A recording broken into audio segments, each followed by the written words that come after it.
par, pupunta na po tayo dun sa itaas.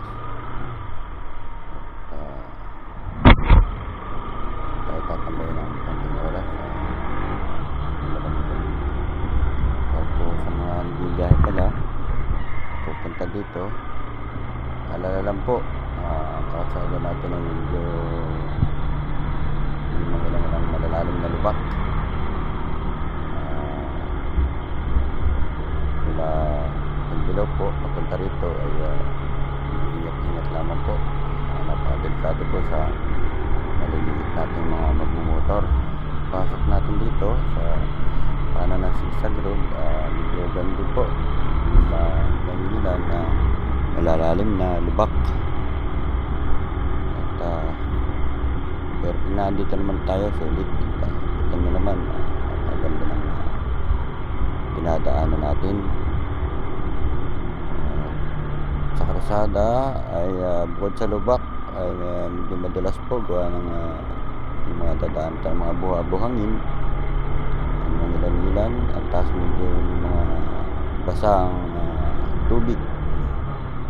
Medyo moist po ang tubig dito, ang karsada dito, at gawa ng medyo mapuno po dito tayo dito. Pero pasok natin dito, sulit naman po, kita nyo naman. At ganda po ang ating karsada, ganda po ang ating dinadaanan. Yung ating pupuntahan ay isa rin sa medyo magandang tambayan. Pag dito mananakbo tayo, medyo tamtama lang po ang takbo natin, huwag tayo mabilis, hindi naman po tayo masyadong mabagal, hindi naman nakakabala tayo sa ibang mandalakbay. Presence lang po sa pamamaneho para iwas disgrasya po tayong lahat dahil papasok tayo dito. Nandito na tayo, hindi naman natin na konti ang nature. Nature lover dyan, magkatawa kayo dito. So, hindi po nakakapasyal dito, kahit po na pumasyal po kayo dito sa amin sa Old Sigsag Road. Nasasakop ang po nito ay Pagbilao at Atimonan. Ito po yung dinarayo rin ng mga bicycle natin mga kababayan.